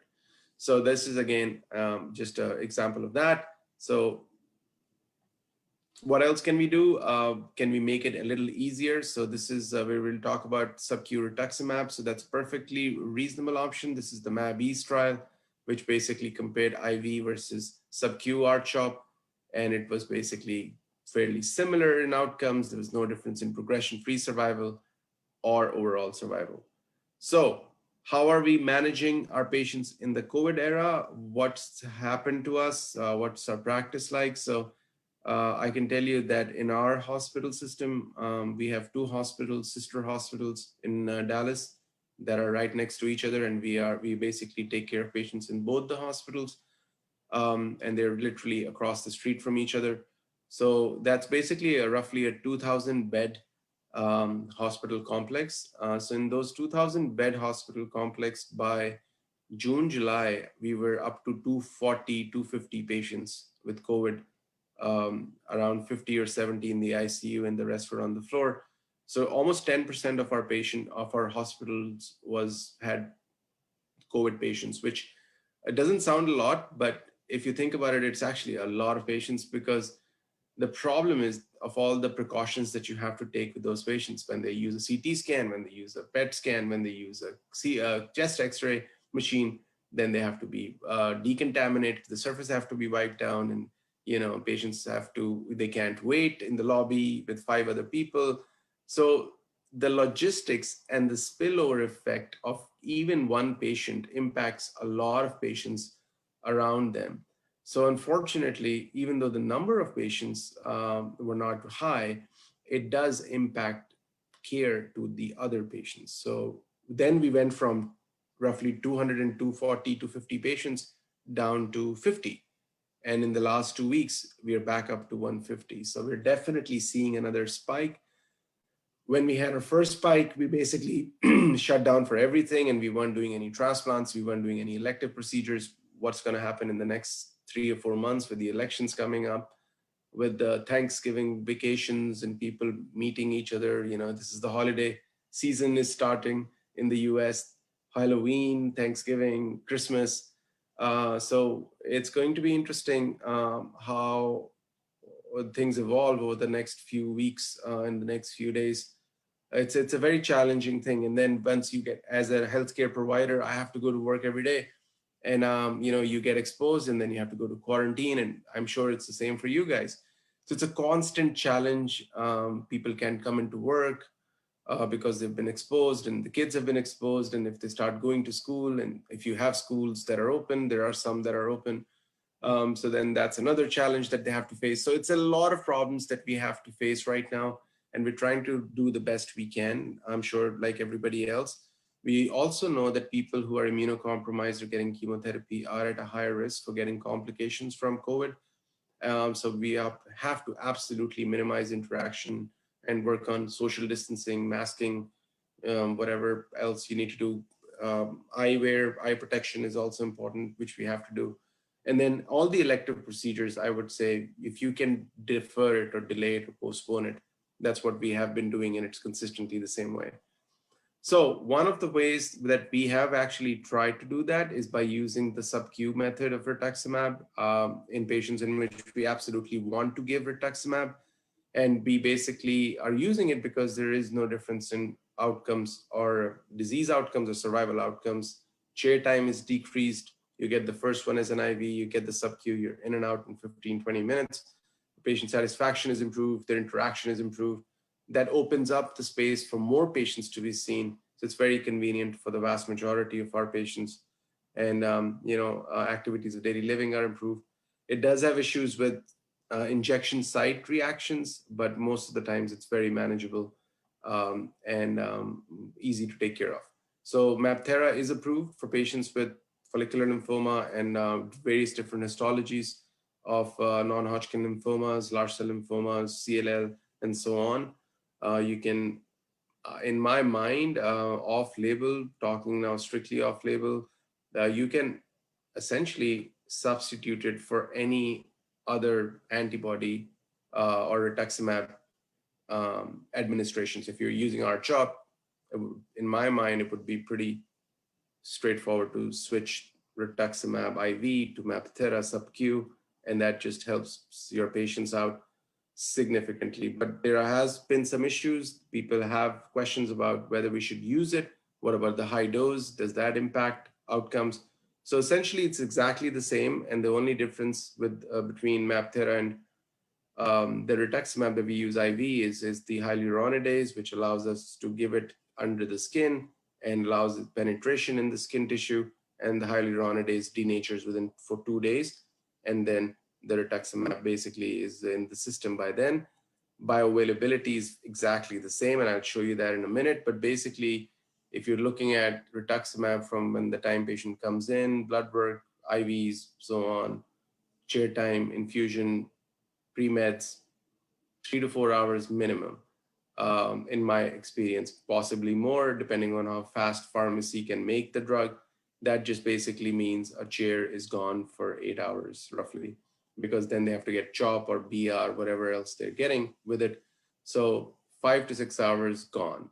On the other hand, if I can cut down this administration by literally from 4 hours to 15 minutes, you know, that's a huge cost saving, nurse time saving, can get more patients in, can get patients out faster, limit exposure, especially in the COVID era. 5 minutes, like I said, we've talked about this. Resource utilization makes perfect sense to me. What about the dose? What about the 1400 dose? So why do we use the 1400 dose versus roughly 600 or 700 that we use? It's a flat dose, so we don't do it based on weight. And the reason why the 1400 dose was selected was because of the SparkThera trial, which actually shows that at the 1400 dose, you actually get a very nice PK of the drug in the body, and that's why the dose was selected. So it's exactly the same as 375 milligrams per meter squared dose, but a flat dose will actually get you consistent troughs and consistent peaks, and that's where you're basically, that's what you want with any dosing of any drug. You want to get a consistent signal, and at this dose, you were getting it exactly the same as you would with a 375 milligram per meter squared dosing. So that's where the dose comes in. So it's not technically a higher dose. It is equally bioequivalent, I would say. These are bioequivalent doses. So this is exactly where the dose comes in. So it's technically, it's not considered a higher dose. All right, so this was again, the big trial, the Sabrina trial, 400 plus patients, and which basically compared our CHOP in 2 different formulation with maintenance, sub-Q versus IV, and basically exactly the same outcomes in terms of response rate, progression-free survival, overall survival, everything was the same. So not only in PK and PD, it's a fairly similar outcome, but also in terms of efficacy, you're not losing out on anything. So that's very important. All right, what about the side effect profile? Very, very similar because of his administration under the skin. Patients, pretty much everyone does complain of some rashes, some discomfort, just like they would with insulin or heparin shots, but it's a fairly simple, straightforward sub-Q formulation. But other than the administration site issues, we don't see any difference in the side effect profile between sub-Q formulation or the IV formulation, and the advantages are definitely substantial. So any other issues, any issues with these higher doses? Not really. I've told you that this is based on a PK model study that showed that this was the right drug to use. So my plan for all my patients, sometimes I run into insurance issues, but especially with your situation, if there is approval and if you have to use sub-Q or if you have to use a rituximab, I would definitely go with the MabThera formulation in my mind, and which is what I do in my practice anyway.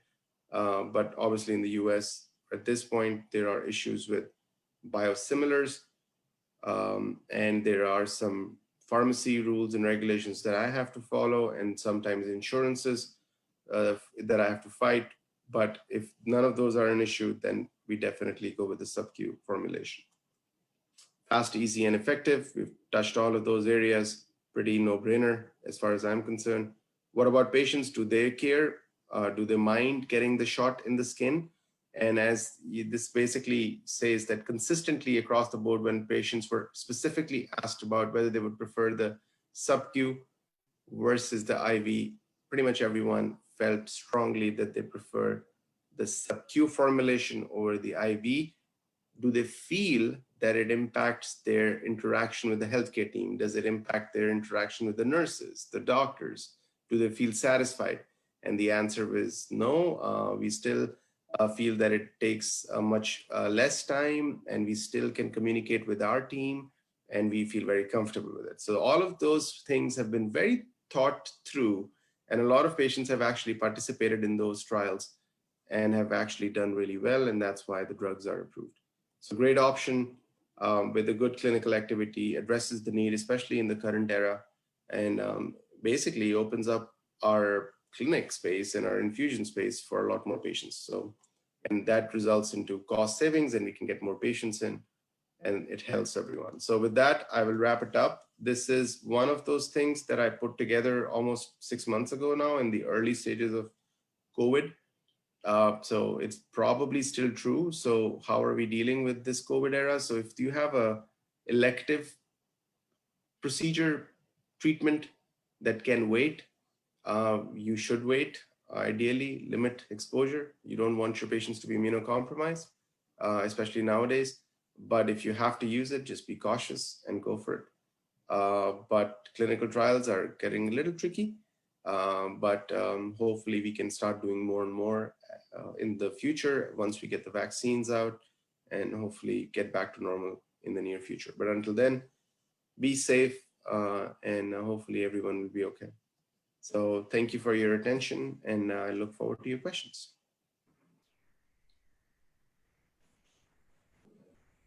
Thank you very much, Dr. Farrukh Touseef Awan from University of Texas, Southwestern Medical Center, Dallas. Thank you very much for taking your time out, especially early in the morning. And your talk was so enlightening that it has definitely made us wiser about the subject and new developments on NHL.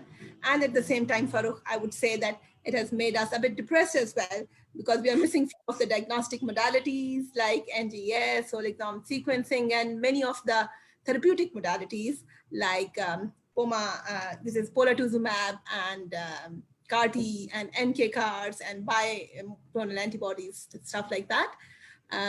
Definitely, it was very enlightening for all of us. So we have two short questions for you from Dr. Usman Sheikh. First, he asked that in your opinion, what is the role of bortezomib in plasmablastic or lymphoplasmacytic lymphoma and ALK-positive DLBCL? Yeah, so you know, I would love to hear your opinion about it, but I think so historically we've used Velcade with EPOC for plasmablastics. Why do we use it? There is obviously some data that it's more like a plasma cell malignancy than lymphoid malignancy, and that's why we've used it historically. I haven't seen a big paper on it. I think there were small studies, if I remember correctly, on maybe 20 some patients or so series in which Velcade was effective. And we have routinely used that in that setting. For my ALK positives, I don't use it routinely. I generally have a good prognosis anyway. So most of those patients are not getting Velcade routinely. But was that for ALK positive?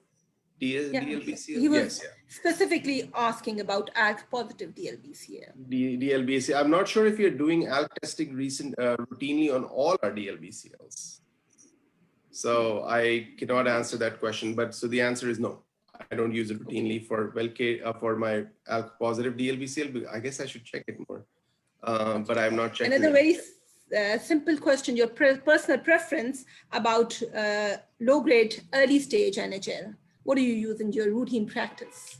Oh yeah, that's a good question. So yes, so you know, again in NHL, it's a lot of personal preference. My personal preference is always to treat patients on a clinical trial if I have access to one. If I don't have access to a clinical trial, depending on the patient, after a discussion with the patient, I like to do non-chemotherapy. So lenalidomide, if you consider lenalidomide as non-chemotherapy, lenalidomide with obinutuzumab or with rituximab is my go-to option for frontline treatment for most patients. But bendamustine with obinutuzumab, obviously we know that data. the gallium and the gadolinium studies. That's perfectly reasonable. I do feel that if I use bendamustine with obinutuzumab, especially during the first cycle, the cycle 1 neutropenias and thrombocytopenia can be challenging. But other than that minor issue, it's not a problem. And with rituximab, you don't have that issue. Thank you very much, Dr. Farrukh. We won't let you go. Stay with us. Sure. We have invited expert panelists from all over the country. Dr. Kamran Rashid is here, hemo-oncologist from Shifa International Hospital, and he's also practicing at Rashid Nursing Home. Dr. Raheel Iftikhar is here from my own institute, Armed Forces Bone Marrow Transplant Center. Raheel is very fond of lymphomas. And Dr. Usman Ahmed is also here from Shaukat Khan Memorial Hospital and Research Center. So before we go to the questions to the panelists, I would like to invite President, Pakistan Society of Haematology, Jennifer Pervez, for a vote of thanks to the speakers and panelists to be here. And then we'll be heading towards question. Over to Jennifer Pervez, sir. Thank you very much, the speakers, and the panelists.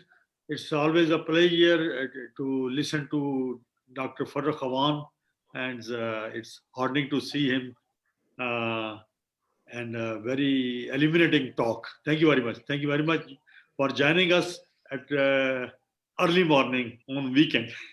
Thank you very much. That's okay. Thank you for having me. I really enjoy this. And thank you to Qurat and Rizvi, Dr. Kamran, Rashid, Dr. Usman, and our own Dr. Raheel Iftikhar. And I'll not interrupt your panel discussion. I just wanted to convey my sincere thanks for sparing time for this educating talk on lymphoma. The more we learn about lymphoma, the more we understand we don't know about the lymphoma. And thank you very much. Please go ahead with that. So heading towards questions.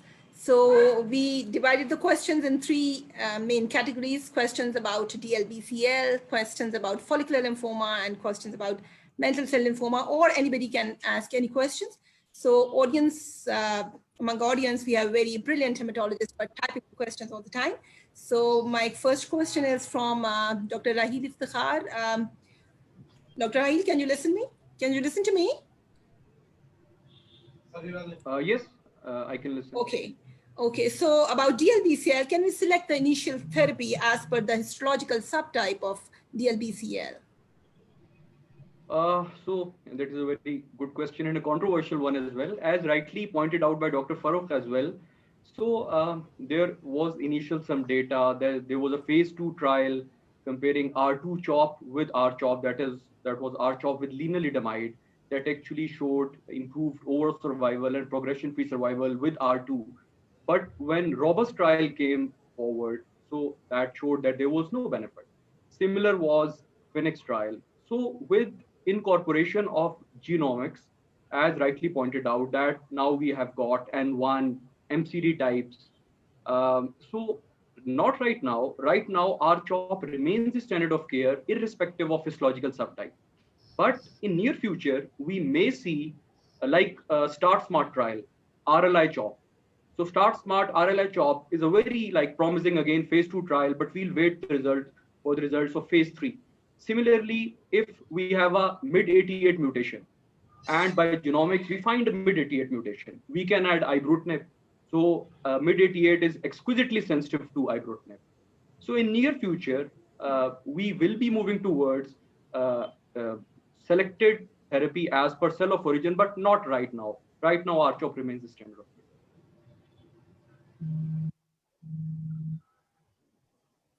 I completely agree with Raheel. I think I agree with everything you've said. It's a standard of care, and but I think that's why having access to these testing is so important in the future, even if it's a limited panel. And Mehreen, you were talking about the sequencing. Pakistan has some of the best sequencing resources in the world. Yeah, you have attended Lahore's conference. It's not that we can't do it, and it's actually a fraction of the cost of what it would cost us here. It's all a matter of trying to do it in a systematic way. And I'm sure if there's a way to take a sample and then sequence it there are ways to do these registry studies. I mean, the whole, I don't know if you guys, I'm sure we've talked about this before too. The big TET2 MDS paper, NEJM paper, was based on the Pakistan registry, the PROMISE, I think it's called the PROMISE registry, in which they looked at our patients who had, I think for hypertension or kidney disease, they had thousands of patients who were sequenced in Karachi at this genomics center.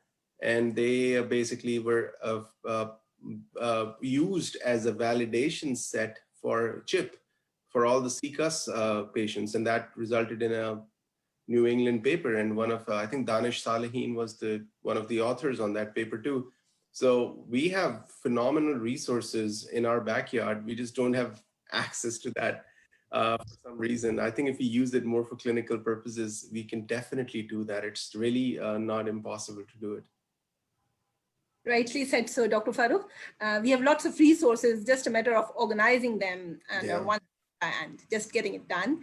So another question from Dr. Raheel. So when to do FISH testing for CMYC and BCL2 in DLBCL in our setup? So we know that most of the MYC mutated are germinal center B cell type, GCB type. So most of GCB types, they require MYC mutation. Then there are few further types which require, like those who have evolved from pre-existing follicular, those who have got high Ki67 blastoid morphology like high-grade B cell NOS, and then those who have got high MYC and BCL2, BCL expression on IHC. So if they have more than 40 or 50% IHC expression of MYC and BCL2, BCL6, they also require actually FISH testing. And I think one more question, I think Usman asked this question too, so I should definitely, I agree with you, Usman. We definitely recommend our EPOC for mediastinal and double hits. I think that's pretty well established at this point, again, with the caution that you're basing those decisions on very good phase 2 data.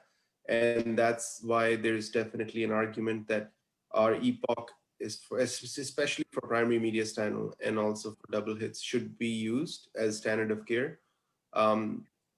Technically, we should wait for a phase 3 for those studies, for those subsets too, but I think the data is very compelling from our EPOC series for both of those histologies that I think we all should. And I guess, I don't know if you guys agree with this approach or not, but typically for my practice, I use our EPOC as standard of care for primary mediastinal and double hit or triple hit lymphomas. The other question that I was going to ask you guys this, how do you do CNS prophylaxis? Are you using IT methotrexate or are you using IV methotrexate? Before I say anything, I would love to hear your thoughts, Raheel and Mehreen. I mean, how do you guys use it? And Raheel, over to you. The question over to you. We have recently done it. So we actually do as like the standard CNS IPI, and we actually give IV high dose methotrexate. So initially we used to do like end of treatment high dose methotrexate, but now we know that the data is coming that intercalated is preferable. We should not delay the introduction of high dose methotrexate for 6 months for these patients. And we know again the recent data on timing of intercalated methotrexate. So we'll switch that. We'll try to move it before 10 days in order to reduce the risk of prolonged myelosuppression. So yes, IV methotrexate and intercalated. Yeah, and despite the fact that IV methotrexate is very difficult with monitoring of urine pH and methotrexate level all the time, but we are trying to do it in a very meticulous manner. I think for any trainees who might be on this call, I think this is a great learning opportunity. So the point is that if you have a high CNS IPI 4 or 5, I agree with whatever Dr. Raheel said. This is exactly the issues that we have to deal with. For my patients who I feel CHOP would be the standard of care, and if they have a very high CNS IPI, I do Mr. CHOP or MR CHOP, and I do it with cycle 1, day 1. And you can do it on day 8 or day 10, day 14, whatever. But I feel that if I do it later on in the cycle, toxicity is a little more challenging and cytopenias are much harder to manage. So I've kind of moved my practice over to using it with the day 1 of the chemotherapy. So I do the R-CHOP, get it done, and then do the methotrexate and wash it out. So that's how I do it. The second thing is that for CNS Ipi, I have 3 or less, then you can argue about IT. I honestly am not even a fan of IT therapy because I think IT chemotherapy primarily protects you from getting meningeal, leptomeningeal disease, but not parenchymal disease. And this is exactly the reason why we should use IV methotrexate. And coming to Usman's next question, which was EPOC for Burkitt's, this is exactly the argument that is happening right now. And I'm sure you guys know about the trial that is ongoing, our EPOC versus CODOX-M. That's the European effort. Hopefully we will answer that question once and for all. And Jeremy Abramson just published his our EPOC experience from the US. Obviously in the US, everyone was using our EPOC for everything 10 years ago. Similarly for Burkitt's, they've been using our EPOC for a long time. And they're claiming that the response rates are very good, close to 90%.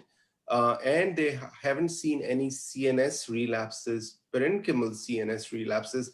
I am very curious about that. I'm a little hesitant to recommend our EPOC for Burkitt's because I feel that one of the biggest issues with Burkitt's is not systemic disease. Once you get through the tumor lysis problem in the first cycle, then it's all about preventing CNS relapse and parenchymal CNS relapse. So that's why I feel that the CODOX-M option is short, sweet, a little harsh, but a lot of my young patients are able to handle CODOX-M just fine. And they get high-dose methotrexate, they get ifosfamide, they're done, hopefully without CNS disease, and then they don't have to worry about it. So I tend to prefer CODOX-M for my really high-risk Burkitt's young patients. And for the older patients, you can consider EPOC if they can handle it.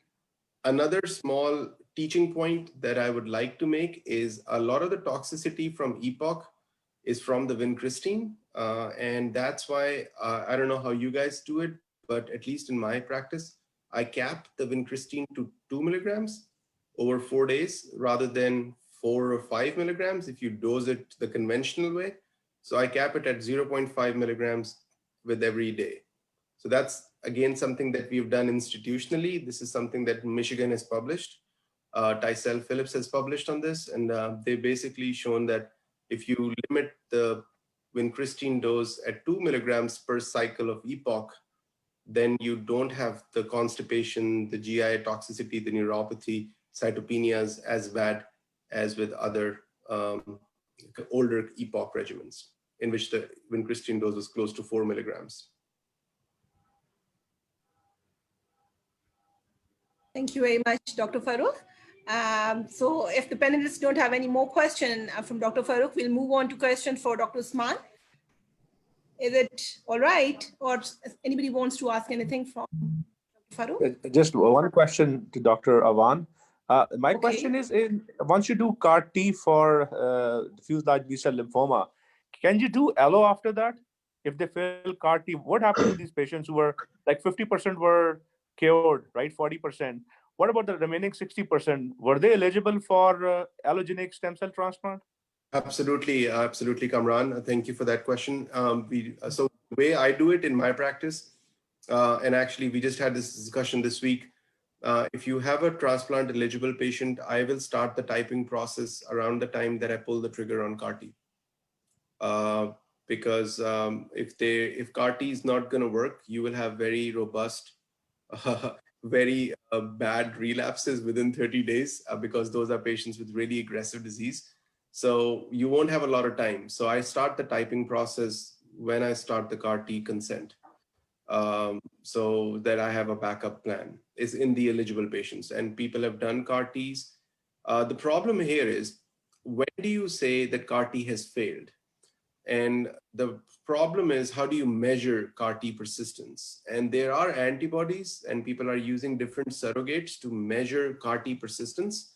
Because if you can say that CAR persists 3 months down the road, and if you can measure it in the blood, in theory, you have an opportunity to activate those T cells by different mechanisms, by using lenalidomide, which can potentially activate T cells, by using PD-1, PD-L1 targeting, which is a lot of us are using those on clinical trials.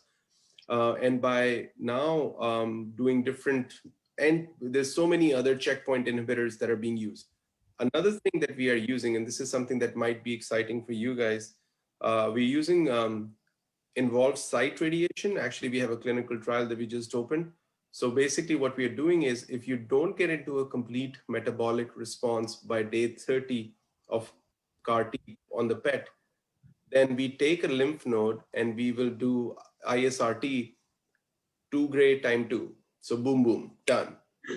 The idea is not necessarily to eliminate the disease, but to basically have antigen expression and antigen storm, and hopefully excite T cells to do their job, basically. So give them more of an antigen stimulus. So, but the point is, how can we make those CAR T cells persist more?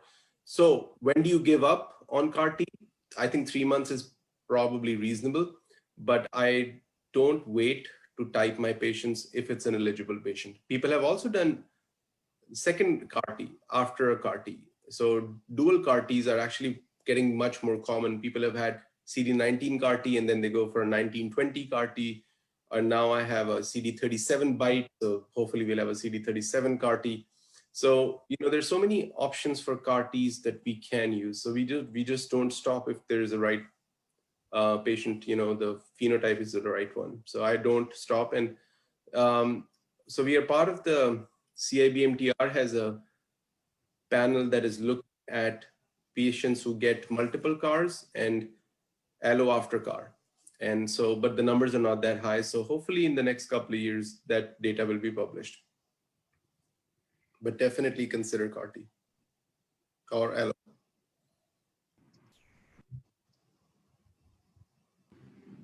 Thank you very much, Dr. Farrukh, for a detailed explanation of CAR T cells and how to use it. And it's the first time I'm listening to dual CAR T cell usage. Thank you very much. Yeah, it just got published. Actually, that's Mehdi's paper. What's his name? One of his junior faculty just published it in Nature, or one of those high impact Nature Medicine, or it's a letter in Nature. Just came out last couple of weeks ago. This is from Wisconsin. They have a 1920 construct. So dual CARs, and actually they have multiple targeting CARs now. So the technology is just exploded. The one that I'm really excited about is, I'm sure you guys have seen the data at ASCO, was the Allogene trial. Allogene was the first one that was published or presented, and that was over the shelf CAR Ts. Again, very promising early result. And the next generation ones that I have available is through Fate and different companies. And what they're doing is, again, they're actually tumor antigen agnostic. So these are NK cell based. So they're not necessarily 19 targeting. They can target pretty much multiple antigens on the surface for different tumor histologies.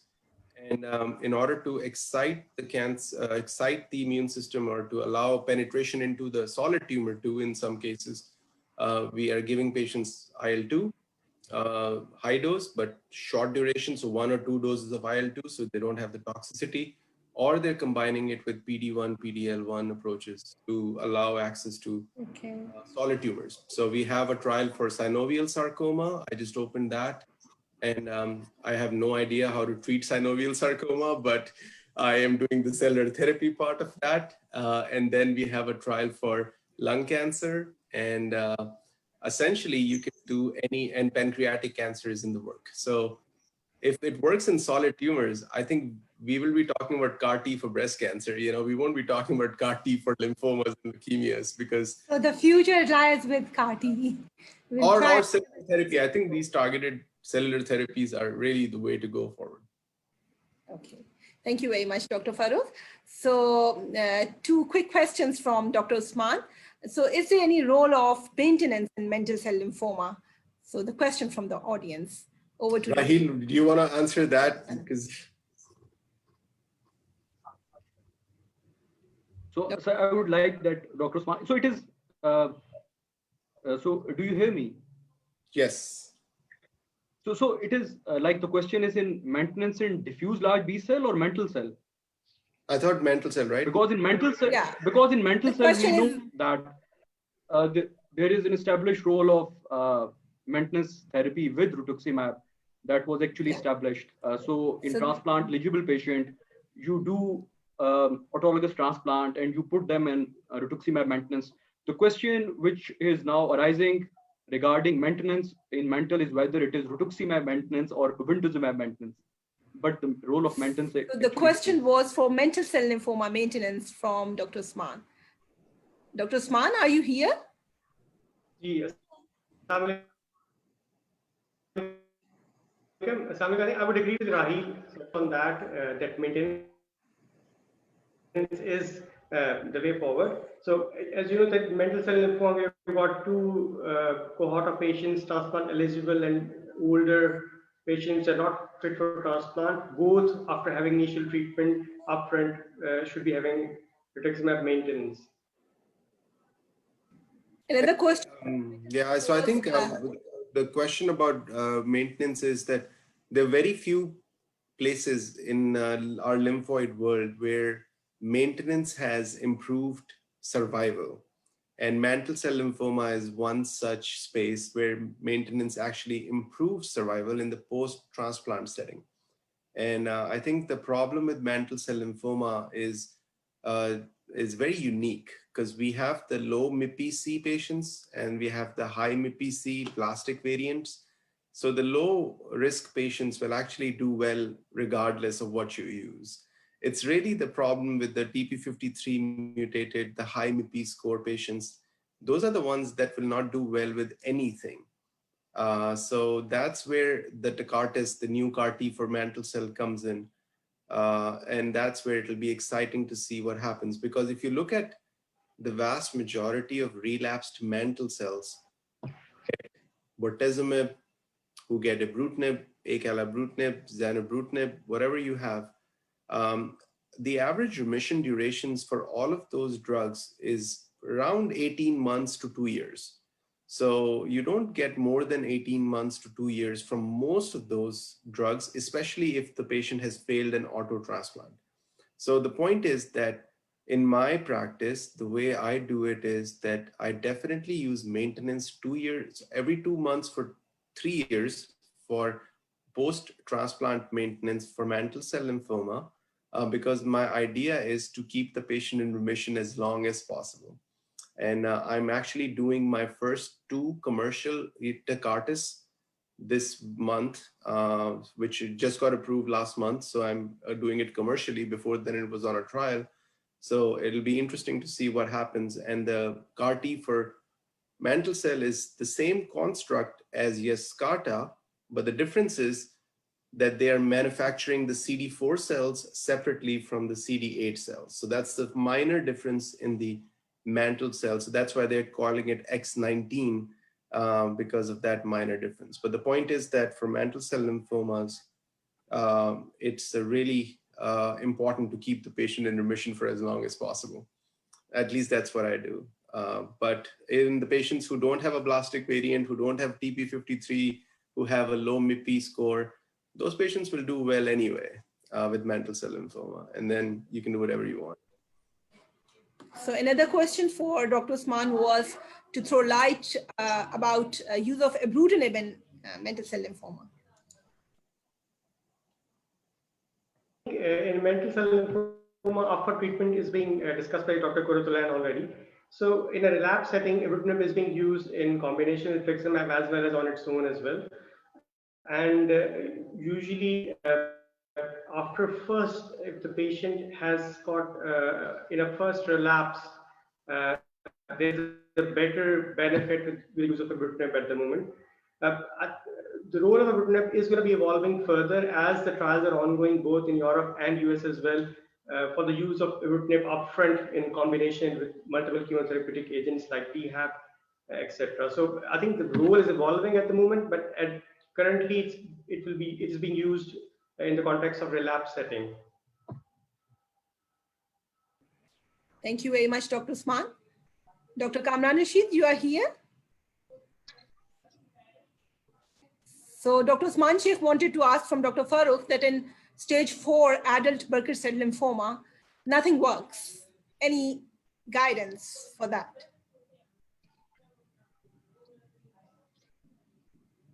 Sorry, I was on mute. Yeah, so I think the mortality with Burkitt's is very high upfront. Once you get them through the first phase, my experience has been pretty good with even the worst case scenarios. And I remember being at Shaukat Khanum a couple of years ago or 3 years ago, and I was looking at the experience at Shaukat Khanum that one of their trainees had presented, and it was very nice. They've done a really good job, and I think they had like 50 or 60 patients that they had treated over the years. And their mortality, which is what was very surprising to me, their early mortality, 1 month mortality at Lahore was close to 40 to 50%. So I just feel that that is unacceptable. And when I started talking to those guys, it was not their fault that there were so many people dying. And I think the biggest concern was that by the time the patient comes to them, they're so sick that they have renal failure, they have massive spontaneous tumor lysis, and the early mortality is super duper high. I honestly cannot remember the last time I lost a patient with Burkitt's lymphoma, stage 4 or whatever, because we know that they're going to have problems early on with induction. I typically, by the time I suspect somebody with Burkitt's, they're typically in the hospital, and I get a biopsy done, I get a bone marrow done, you do the CMYC, whatever analysis, it takes time. That time is the critical point. That's where you have to manage the patient very closely. And in my, again, anecdotal experience, I can share it with you. So what I do is I do 2 things.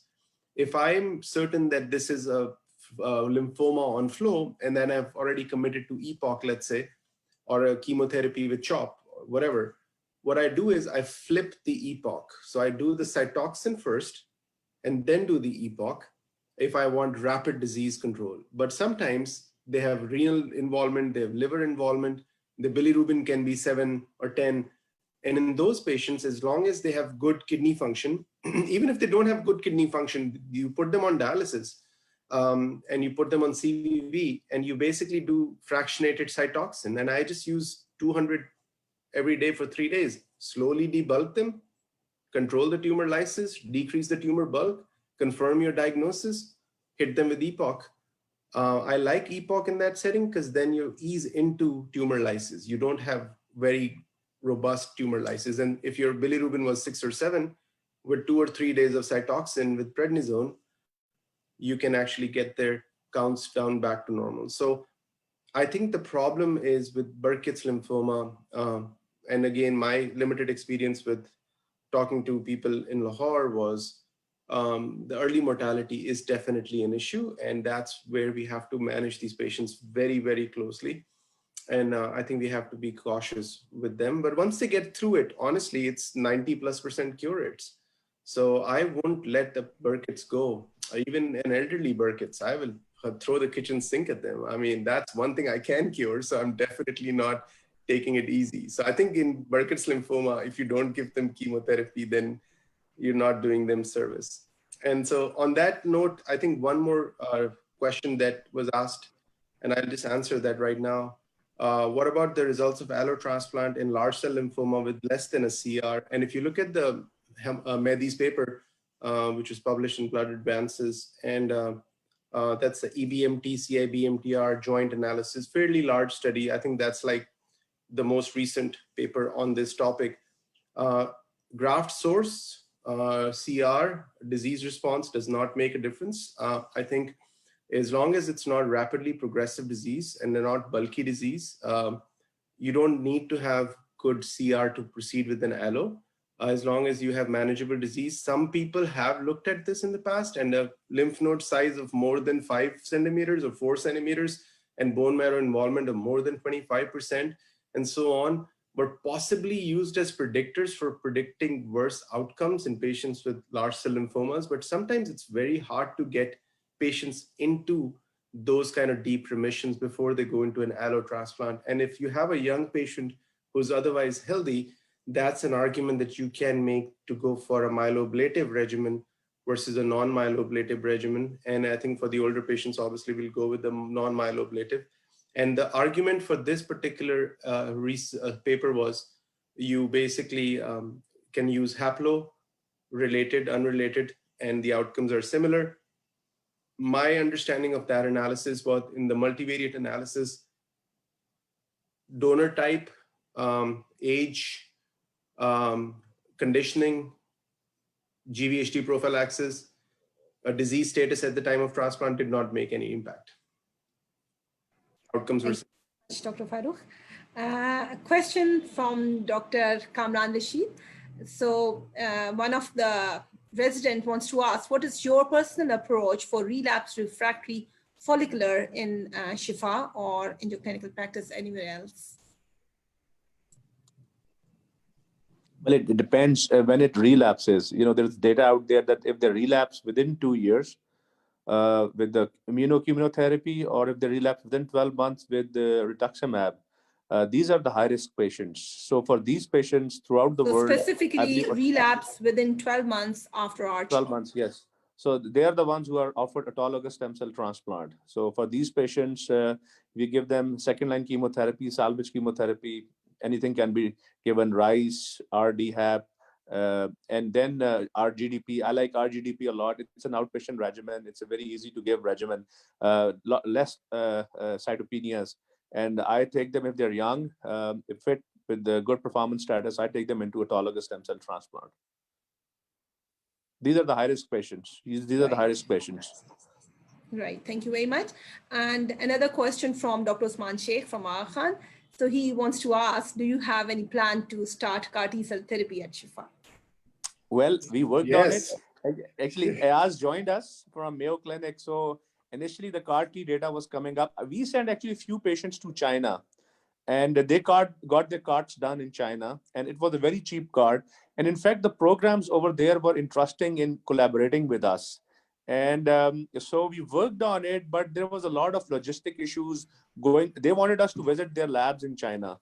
And in fact, Ayaz met the people over there and tried to get a visa. A visa was an issue. So there were a lot of hurdles going to China, visiting their centers over there. And then we were thinking bringing the technology to Pakistan will be another issue. But, you know, whenever we meet in our meetings, we always talk about CAR T, trying to get it from China. You know, somehow we can set it up in Pakistan. So I believe, you know, we talk about it. One day, most probably we'll do it also. Professor Awan gives a comment in the question box that the CAR T at China just cost 4 million Pakistani rupees. Is it so, or do you have any experience or any comment about that?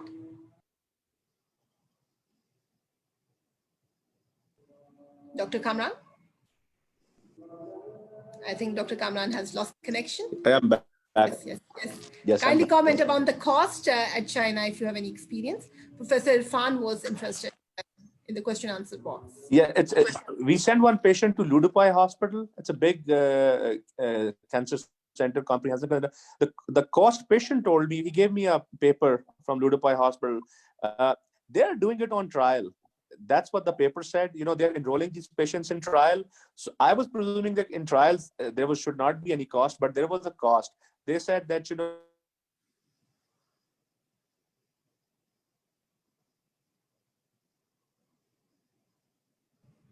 sorry about connection from Dr. Kamran's side. So if... No, but I think, Mehreen, you guys should actually pursue China, and other people should pursue China, because they have a huge pipeline of CAR T products for liquid tumors and solid tumors. I think there's a huge potential, and if the governments can get involved on an official level, it's a very, very productive relationship, can be very productive. I can share some personal experiences. Obviously, you guys know about zanubrutinib. That's the new BTK inhibitor, exclusively developed in China. And in Australia, all the clinical trials were done.